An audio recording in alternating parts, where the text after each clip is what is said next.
right, folks, welcome in to Pickaxe and Roll, brought to you by our good friends over at Superbook Sports. I am your host, Ryan Blackburn at NBA Blackburn on Twitter, part of the Mile High Sports Podcast Network, and I am excited to talk about last night's Denver Nuggets win as the Nuggets defeat the Atlanta Hawks. Final score, 142-110, a great score for Denver. One of their only times that they've gotten over 140 this season. Really exciting to see Denver play the way that they did. And it's one of those things that, like, hey, you're just excited to be a part of it if you're a Nuggets fan. We are changing up the schedule just a little bit. I know that folks were excited about Weekends with Swipa. That is happening tomorrow. Weekends with Swipa is going to be a full show. It's going to be a full NBA awards show tomorrow. We will get to that in just a second over the course of a couple days. But Swipa had a thing that popped up earlier today, so wanted to give him the time to be able to get that done. And we will get back to you tomorrow on that front, but should be a lot of fun. We'll go over MVP. We'll go over All NBA. We'll go over Most Improved Defensive Player of the Year, Clutch Player of the Year, things like that. We've got a lot of stuff coming up for that show and maybe some interesting other things as well. But should be really good. Really excited for it. I am always looking forward to talking with my guy Swipa. All right, let's get into last night's game. Really appreciate everybody for stopping by. If you're watching on Twitter, on the Mile High Sports Twitter, pop over to YouTube at some point and give that a like and subscribe. Would really appreciate it. Both mediums help, obviously, but would obviously love to have as many people in the YouTube chat as possible, commenting along, sharing their thoughts. Always like to make this interactive if I can. But if you're watching on YouTube, thank you so much. Hit that like button, hit that subscribe button. Would greatly appreciate it. All right, let's get into the show. This is not going to be as crazy as a normal recap, just because this last game was so standard. This was a standard blowout. This was a late season Atlanta Hawks not as good as Denver Nuggets kind of game where it was very clear from the get-go that the Nuggets were going to win, and they won every quarter. They won the first quarter by 7. They won the second quarter by 6. They won the third quarter by 12, and they won the fourth quarter by 7. It was standard. Denver did not have to play excellent, and they did. They still did. They still played a pretty strong game, and it was nice to see them put it all together. And it was nice to see them do it with Jamal Murray back in the lineup. That's the big thing that everybody's got to know. Everybody's got to understand. Jamal Murray back in the lineup, and I thought he played pretty good. I wouldn't say he played fantastic. I thought that there were some things, like some reads that he was slow to make, but that's one of those things where you're not really surprised about it in any way, shape, or form because he's going to be rusty coming back after missing 7 games. But 21 minutes, Jamal Murray goes for 16 points, 6 assists, 6 of 11 from the field, 2 of 4 from 3. Ultimately shot a pretty efficient percentage. Did have 3 turnovers, but not as worried about that. I thought his defense in the first half was much better than his defense in the second half, moving a little bit better in the first half. Wonder if he got a little bit tired out, but there's plenty of time to sort of fix that over the course of many days, and Denver's got an off day today. They're practicing tomorrow for the first time in forever.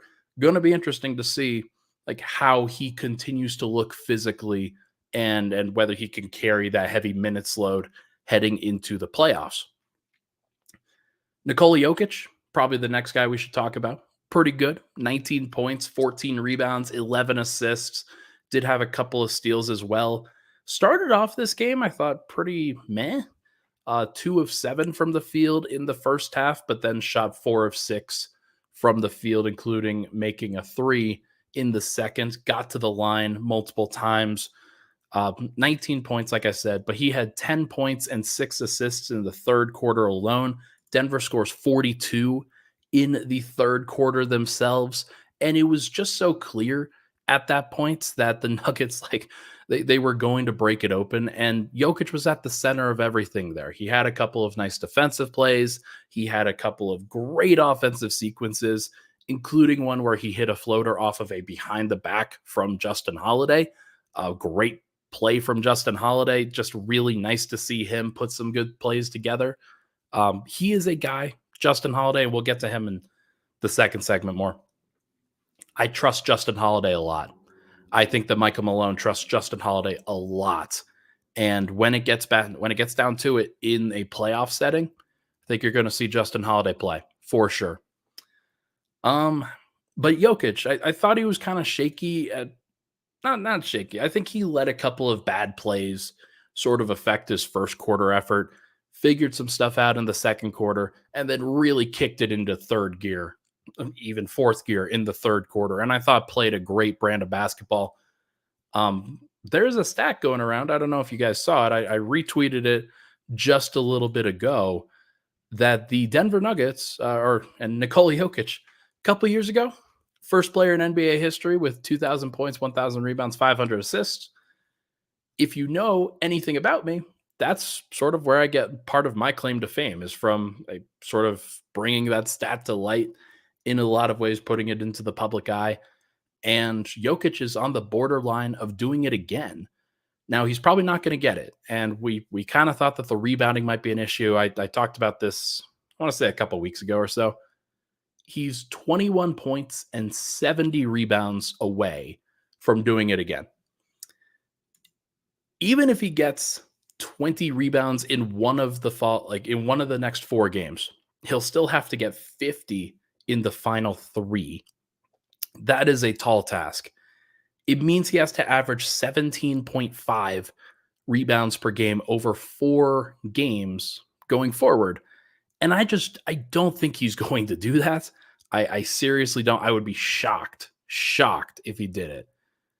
But the fact that he's even close should show you just how amazing his skill set is, but also how healthy and available and engaged he has been during the season where he's going to win a third MVP. The odds are so far in his favor that I think it would be less surprising that he won it unanimously than if he didn't win it at all. He's in a great place overall. And like a couple of times the long jumper out the 3-point shot has actually been solid. The 2-point shot, the long 2, has been a little bit of a weakness for him this season. I wonder if part of that is because he's taking a lot of grenades. He's taking a lot of late shot clock shots. He did have a Sombor shuffle in this last game yesterday, and then he made it, but he also had a couple late shot clock shots from the same zone that he missed. So I wonder if that's sort of affecting his efficiency a little bit. He's had a little bit of an efficiency drop off since last year, but overall he's been great. And it just feels like he is moving towards another MVP, which, as we've talked about on the show before, if that happens, then good Lord, like there's no stopping the upward trajectory of this man. He is going to be a top 10 player of all time if that happens. And then like you add in a ring or two, you just never know where it could go. You never know where it could stop. Michael Porter Jr. One of my pet peeves with Michael Porter is that he gives up at least 1 and 1 every single game. Last night he gave up 2. It didn't matter because Denver scored 142 points, but I thought it was interesting. He also got into foul trouble, and Matt Moore, who was sitting next to me, he was asking, hey, do you think that there is any correlation between him starting at power forward tonight, actually it was last night, and getting into foul trouble? And I don't think that there was. I don't think that there was anything in particular that like really stands out with that, but it is interesting at least. Hey, Aaron Gordon sits. Michael Porter has to move to the 4. Maybe he's the low man a little bit more frequently, somebody who's has a little bit more defensive pressure put onto him because Aaron Gordon isn't taking on certain assignments. I don't know if that was it. I think this was more random than anything, but Porter came back in during the fourth quarter, hit a couple threes in a good rhythm. Had kind of missed a little bit earlier on, but finishes with 20 points, 7 of 12 from the field, 4 of 8 from 3, couple assists, 1 steal. I do think the passing leap that some have mentioned, I think that's a little bit overstated. just in general with him. But I do think there are some reads that are coming a little bit more naturally to him now, which is just like the steady minimal progression that you're hoping for from a player type of his. Like people aren't asking him to pass the ball. Nobody should be asking him to be like consistently looking for other people when he is as lethal as he is. It's just like usually the decision making tree starts with Murray, who had 6 assists, or Jokic, who had 11. So not really worried about Porter passing the ball, and nobody else really should be either. Like it's not at the top of my list.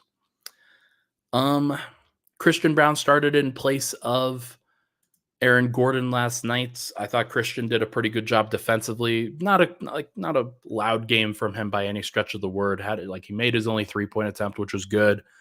But was good to see him find some ways to be strong defensively, both against DeAndre Hunter and Jalen Johnson. Also had some possessions against DeJounte Murray. DeJounte Murray last night, minus 27. Denver did a really good job against him, especially in that third quarter. Um, Jalen Johnson on the other side, by the way, for Atlanta, really good. Like he is a really, really impressive player and somebody who, like, I don't know what Atlanta is going to do in the future. They're the team that is most in purgatory of pretty much any team I can remember, but they are not good enough to really make a splash with the current group that they have. But I wonder if they retooled around Jalen Johnson and one of Trae Young or DeJounte Murray, then they might be able to figure out a way to win some more games because right now the plan is not good. But Jalen Johnson to me strikes me as a player who is he's going to get up to 20 points, 8 rebounds, 4 assists very consistently throughout his career. And he'll be a borderline all-star. All right. Tell you what, let's take a break. When we come back, we are going to talk about KCP, who actually led the team in scoring, led both teams in scoring, as well as the bench unit. The bench unit was great, surprisingly great last night, and I think really helped out the Nuggets for sure. But first, this podcast, as you know, is brought to you by our good friends over at Superbook Sports, the most well-known name for sports gambling and with a direct line to Las Vegas. And you can use their promo code MILEHIGH to score up to $250 with their first bet bonus. Win or lose, Superbook will match your first bet up to $250 with promo code MILEHIGh. Download the Superbook Sports app, enter the promo code, and you'll get $250, courtesy of Superbook Sports. Visit superbook.com for terms and conditions. Gambling problem, call 1-800-GAMBLER. We'll be right back on Pickaxe and Roll.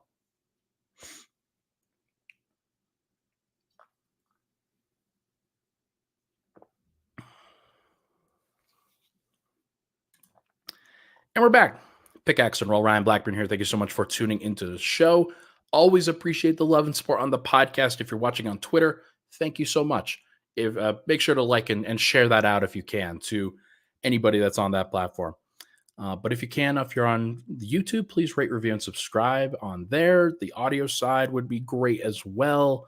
Try to put this out to as many people as possible, and I think we do a good job of doing so. All right, let's get back to it. KCP deserves a ton of credit. He's been great for Denver over the course of these last few games. 24 points last night, 9 of 12 from the field, 6 of 9 from 3, couple steals, really good defensive plays. Just in his bag, absolutely. And he's now above 40% from 3 once again on the season. He was a little bit below it at various points throughout the year and had gone through a couple of slumps, but he has worked his way out of it completely and has had now multiple games of going 6 of 9 from the field, which is great to see. But 9 of 12 from the field means he went 3 of 3 from the 2-point line as well, or inside the arc. And just nice to see him attacking and finishing well, finishing efficiently. There are a couple times where he's curling off of screens and getting into the lane and finishing over the top of a defender. That's great to see. That's a layer that you're not necessarily expecting from him, but those are the kind of points that if you get them during the course of a game, then they could actually win it because opposing team is going to give that up. They just have to. There's no way that they can account for all of it. So really excited to see that for sure. Cedric asks, what's the outlook for AG coming back? AG is just banged up. He needs rest on his body. It would not surprise me in the slightest if he sits out the front end of the back to back against Utah and then comes back for the back end of the back to back against Minnesota. I'll talk about that more in the third segment, but AG's okay. He just needs some time to recover his body physically. And there was no need to play him against Atlanta. They knew that they could get it done without him. But yeah, KCP, great game from him. Just really nice to see him put together something like that. And I'm hopeful, if I'm the Nuggets, that that is another layer that as Jamal Murray sort of works his way back, you can run pick and roll with Jamal. But then if the team sort of, or if the opposing defense sort of overreacts to that, then you rotate the ball over, you go to KCP on the weak side, and he comes up with another opportunity to create either an open jumper or something else. Should be like it makes a lot of sense. Denver's offense really tough to stop. Okay, but we should talk about the bench now. Bench was really, really good. All the plus minuses last night were in the plus. Zeke Naji was the lowest of the bench guys that played regular minutes at +6. Peyton Watson at +16. Justin Holiday at +17. Reggie Jackson at +11. Julian Strother at +7. I will say, so Strother, he definitely benefited from the garbage time because he came back in and was +7 there. So he was actually, I think, net neutral at that point. I think that there are some things with Strother that I am still a little bit hesitant about in general, just because I kind of understand what his player type is going to be. And Denver does need the scoring, but I'm not sure they need it at the expense of efficiency and playmaking and defense, like which I think, and not playmaking necessarily, because I think Strother, he's got his head up a little bit, and there are some good things that I think he can like that I think he can really do, but I'm still sort of waiting. I want to see what his skill set is going to look like going forward. But the entire bench deserves a ton of credit. Deserves a ton of credit for sure. I think that the most impressive guy last night was Reggie Jackson. And I wasn't expecting that. Like, Michael Malone pregame was hesitant as to whether Reggie Jackson was going to play. And then he was active. And then he came onto the floor with a full on like surgical mask on. Like it was like a COVID mask. He was trying to prevent anybody else from getting sick. And was nice to see him be out there, and like it was just like, hey, maybe you should get sick more often, because he had 18 points, 5 rebounds, 3 assists. I thought played a really good brand of basketball. And the shots that he missed, okay, those are fine. Not necessarily worried about them, but he shot 7 of 13 and 3 of 6 from 3. That's an efficient night. That's really impressive. And then 3 assists to 1 turnover. Just playing a nice efficient brand of basketball. Was a +11 last night. Really excited for that because Reggie he's taken a lot of abuse. And I think that there's enough in his game that I know it frustrates me, but also in general, like there are reasons why fans are a little bit like hesitant for sure, or like a little bit against him in some ways because of the style of play that he has. It is just a little bit too much for some folks. And Dehan says it here. RJ was still dribbling too much. I agree. I think that one of the things I notice is that just not a ton of opportunities for other guys to create. Peyton Watson did go 6 of 8, although some of that was with the starters. Zeke Naji, only 3 shots while he was out there. Justin Holiday, only 3 shots while he was out there, despite going 3 of 3. And then Strother, only 4 shots. So the ball's definitely in Reggie's hands a lot. He's self-creating a lot. And I definitely think that there are reasons to want a more facilitating point guard out there. But it's also not the worst thing in the world to have somebody that's willing to take the shots, because oftentimes, especially when Christian's out there, the ball gets passed around the perimeter a little bit. People try to probe, try to get into the paint, nothing really doing. And then the ball finds itself back to Reggie with 5 seconds on the shot clock anyway. And he's like, oh shit, I guess I got to do something about this now. So at some point, you do need somebody who's willing to do that. But you don't need it as much in the playoffs where Jamal's going to be out there, where Nicole is going to be out there, where those guys are going to be on the floor a ton. But yeah, still like really appreciate Reggie gutting it out because like that's a tough thing to have to play through. And maybe he should have stayed home because if he had to wear a surgical mask, then like you probably shouldn't be around the guys on the bench. But he actually sat on the ground during his bench stints, was away from especially at the end of the game, was away from the team. And hopefully he gets better. The last thing the Nuggets need right now is a sickness going through the locker room. But hey, Justin Holiday, I think, deserves a ton of credit. Peyton Watson deserves a ton of credit. Those guys were great. Let's start with Peyton Watson. 13 points, 6 rebounds, 2 assists, 1 steal, 5 blocks.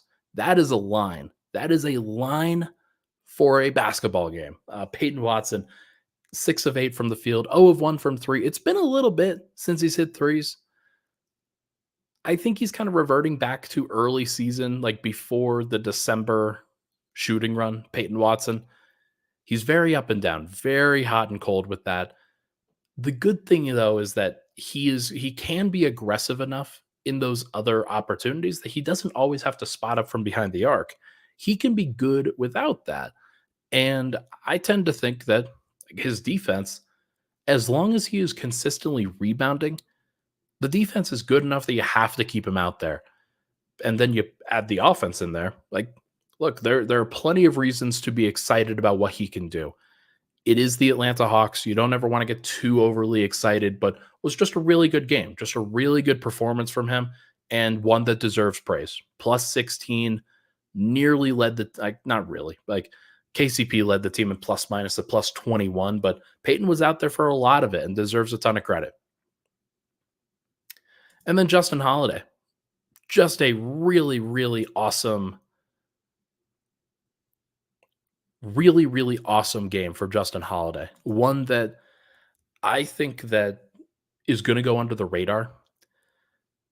24 minutes, 8 points, 3 of 3 from the field, 2 of 2 from 3. One of those threes falling out of bounds, just like ball kind of got lost when he was trying to run a DHO with somebody, dribbles it, goes through some other defender's legs. He collects it, falls out of bounds, hits a 3 because he can, because he's awesome.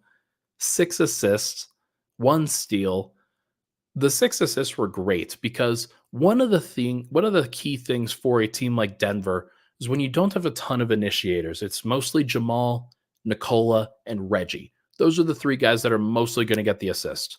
When you can find another option that can set people up, going to be good, going to feel good.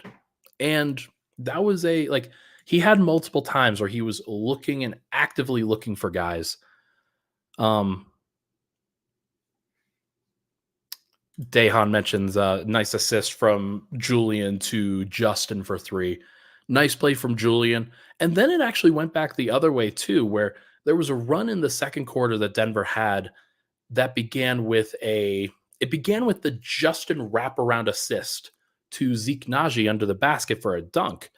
Then Peyton Watson blocks a shot on the other end. Ball gets hit ahead to Justin Holiday. And rather than attack, Justin seeks out Julian Strawther, pays him back with a nice little shovel pass for a 3 that Julian hits in transition. Julian's only make of the night, but it was a big one.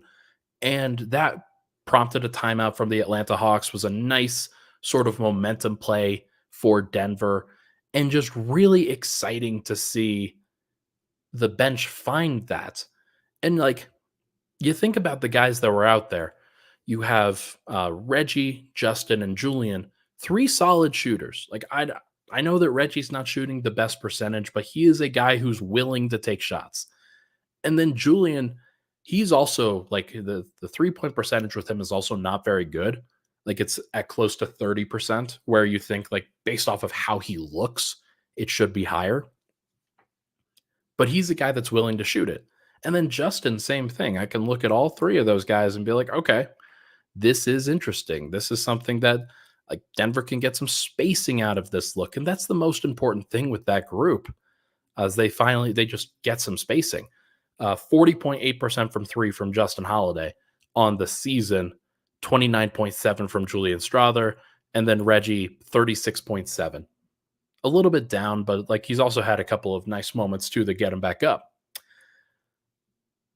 I thought that Zeke was the worst of the group when it comes to what actually was happening. He was getting sort of dominated on the glass at times by Clint Capella, who had 5 offensive rebounds. A couple of them were against Jokic, but I think 3 of them were against Zeke Naji. And there were a couple times where Zeke, like he had an opportunity to finish around the rim. That was the only shot that he missed, but he did make a 3. So hey, credit to him and some of the defense that he did play. And he did grab 5 defensive rebounds in 14 minutes. So I don't want to overstate that. But look, good opportunity for Zeke Naji to get back out there in 14 minutes. And DeAndre Jordan didn't need to play. I mentioned this after last podcast, after the Clippers game. I really do think that Zeke Naji is the guy that they should go with for the playoffs. I don't trust DeAndre to move. I think that Zeke can at least move and be athletic and be physical and switch a little bit. Do either of them play in a playoff series? Probably not. But if I had to pick one, I'm probably picking Zeke, at least at this stage. And then final thing here, Jay Huff. of all the names that you thought I was going to bring up, Jay Huff. Great for him. Great performance from Jay Huff in his garbage time minutes. 4 points, 1 block. One of them was a nice kind of fillet onto the glass and hit a nice little layup. But then he had the fake DHO dunk, which was really nice. Really impressive Jay Huff sequence there, and it got the Nuggets bench just very hyped. It was really cool to watch. So good to see that from Jay Huff, who doesn't get a lot of opportunity to shine at all. But I don't know if he's an NBA player. I really don't. But hey, the times that he's been out there, he's been fun. It's been good to see it. All right, let's take another break. When we come back, we are going to chat about what Nuggets fans can look forward to with the schedule going forward in this final week of the season. I've got the T-Wolves, the Nuggets, and the Thunder schedules, and we're going to talk about who's going to get the 1 seed. We'll be right back. But first, this podcast, as you know, we're connected with Scott DeHuff. Hey, what's up? It's DeHuff. I love to have fun. So tune into my podcast, DeHuff Uncensored. I give unfiltered takes on Denver sports, crazy news from around the world. Plus, you never know which one of my characters is going to swing by. Well, I hope one of them's your mother. Oh, Connery, Mama is always here for you. What in the blue heck is going on here? So subscribe and get ready to laugh to DeHuff Uncensored anywhere you find podcasts. Follow me on social media at DeHuff Podcast. All right, final segment here. Thank you so much for tuning into the show. Trying to shift this around here. Really good win for Denver. Really good stuff. Denver's now in sole position, at least at this moment, of the lead for the Western Conference. They are 54-24. If they win 4 more games, not only do they set a franchise record for wins in the regular season, but they will clinch the 1 seed. Minnesota can't do anything about it if Denver beats Minnesota and then Denver wins the other 3 games. Now, if Denver loses to Minnesota, then basically the 1 seed dream is dead. It's going to be really tough because not only does Minnesota have the tiebreaker, but they got a win in the win column. Denver gets a loss in the loss column, and Denver also kind of picks up the losing tiebreaker there. Denver would have to then overtake Minnesota, which is just not happening with the schedule that they have. Now, one thing that would help Denver and might give them the flexibility in one of the final games of the season is if Minnesota loses today to the Los Angeles Lakers. And you never thought you'd be rooting for the Lakers, did you? You never thought that would be happening. Lo and behold, it is. Lo and behold, it is definitely happening. Lakers, T-Wolves tonight, 8 p.m. This is going to be one of those games that Nuggets fans want to follow, because if Minnesota loses that one, Denver, it's not happening. Minnesota will win it, and this is me jinxing it. Um, but if Minnesota, let's say on the off chance that if Minnesota loses that one, Denver's magic number right now for the 4 seed, or for a top 4 seed, is 4. But that only includes if they win against the T-Wolves. Denver's got to win that game. If they don't, they're going to be up a creek. It's just not going to happen, and that's going to be painful. But if the T-Wolves did lose the Lakers game and they lost the game to Denver, then the Nuggets would be able to clinch the 1 seed with 1 game remaining. So they go at San Antonio. If they were to win that one, then they could actually rest everybody at Memphis. That's a possibility for game 82. That would be good for Denver. That would be very, very good for Denver, because they need a rest game. I think that because they have an opportunity to go get the 1 seed, that they're going to try to go for it. I'm not sure if I agree with that choice. I think that the most important thing that Denver can do heading into the playoffs is get some rest. I think that they'll be able to do that within reason, especially with this back-to-back coming up. Wouldn't surprise me. I think Jokic will play on the back-to-back. I think that Porter will play on the back-to-back. I wonder if Denver sits KCP at some point. I wonder if they sit Murray at some point in one of those games. And I hope they sit Reggie in one of those games. And I hope they sit Gordon in one of those games. Like I said in an earlier segment, I think that this game at Utah, Denver's got to find a way to win it without playing their full roster, because they're going to need those guys for the Minnesota game in the back-to-back. That is a very, very, very important game. It's one that everybody should be circling and everybody should know. I guess I didn't really mention the records right now. Denver's 54-24. They have 4 games left. Minnesota's 53-24. They have 5 games left. So they can tie Denver in the loss column if both teams were to win out, but they can't both win out because they're playing each other. So that's going to help things. OKC is 52-25. Denver can effectively, they've effectively clinched a top 3 seed at this point. The Clippers, do they have the tiebreaker? I think that Denver still has the tiebreaker over the Clippers because of division record. Let me check the standings here real quick. Denver's 30-18 in conference. The Clippers are 29-19. Actually, division winner is the tiebreaker that supersedes conference record. So, that's interesting. The Clippers will win their division because the Nuggets are battling with 3 teams at the top of the Northwest Division. So technically, Denver has not clinched a top 3 seed, but they will with 1 more win. But yeah, so Denver will basically be the top 3 seed, along with Minnesota and OKC. OKC, for their part, they are 52-25. They have the next 5 games on their schedule. At Charlotte versus Sacramento, a back-to-back versus San Antonio, versus Milwaukee, and versus Dallas. Now, those first 3 games, even with the back-to-back versus San Antonio, there's no way that the Thunder should lose that. That's just not going to happen. And then with regard to Milwaukee and Dallas, those will really, those are going to be impacted by where those teams are in the standings. It wouldn't surprise me if Dallas clinches a top, if they clinch a playoff spot in the final game of, before the final game of the season, they'll probably rest everybody. They're probably not going to do anything too crazy in that final game. Milwaukee, they have a couple games up. They're still a couple games up on Cleveland somehow for the 2 seed, despite the fact that they've lost 3 in a row. They're 4-6 in their last 10. I'm not really sure how that has worked, but Milwaukee is probably, they'll probably be a team that rests at that point as well. So Denver's not going to get any help. This is my takeaway. Denver's not going to get any help from any of the other teams in the standings, because if you look at the remaining games for the Timberwolves, at Lakers versus Washington, back-to-back at Denver versus Atlanta versus Phoenix, I think Phoenix will have their spot clinched by the time that pops up as well. Like, they'll be a top 6 seed along with Dallas.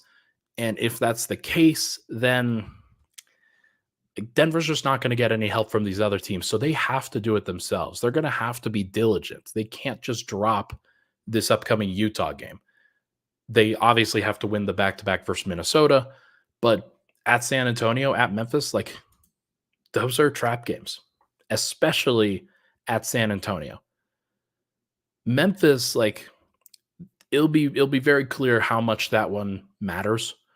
But if Denver, like, if they take care of business, they'll be okay. I do think that it's going to be really fascinating to see what pops up for all three of those teams. But right now, the Nuggets in the, like, if they finish in a top 2 seed, they will face one of the following 4 teams in the first round: New Orleans, the Lakers, the Kings, or the Warriors. I think if you're a Nuggets fan, you feel okay about that. I think you'd be a little bit more worried facing Dallas. You'd be a little bit more worried facing Phoenix. Not that any of the matchups are really good, but the ones that are currently in the play-in right now, between the Pelicans, the Lakers, the Kings, and the Warriors, I think Nuggets fans will feel okay about. So what that says to me is that it's important for Denver to finish in the top 2. They don't necessarily have to finish 1, but if they finish top 2, they'll be okay, which means that they have to outpace OKC. Denver can't be in a tie with OKC because OKC is a tiebreaker. So that is something that I will be watching. If I'm Denver, I'm definitely okay with facing any of those teams in the play-in. Doesn't matter who it is. But you can't face, and you can, but like facing the Suns or the Mavericks in the first round, you just don't have to deal with that. It just seems like a lot. So look, going to be fun, going to be interesting to track. I'm very curious to see how it goes. If you see the roommate's cat down there, he's been laying at my feet for the entire time. I assume that he's about to get up and try to get to the door and start meowing or scratching, but it'll be good. now just grooming himself, just big chilling. But folks, I think that is going to do it for this episode of Pickaxe and Roll. Thank you so much for hopping in. Thank you so much for tuning in. Cedric, did you just ask why this cat likes me? It's because I treat him well. It's because I play with him and like he enjoys me, despite the fact that I talk shit about him all the time. Like he will definitely be a nuisance, but it's okay. Yeah, it is all good. Everybody, thank you so much for tuning into the show. Really appreciate all the love and support on the podcast as always. If you're watching on Twitter, thank you so much. If you are watching on YouTube, hit that like button, hit that subscribe button down below. Everybody, thank you so much for tuning in. Really appreciate it. Thank you, everybody, for stopping by. We'll talk to you guys tomorrow with Swipa.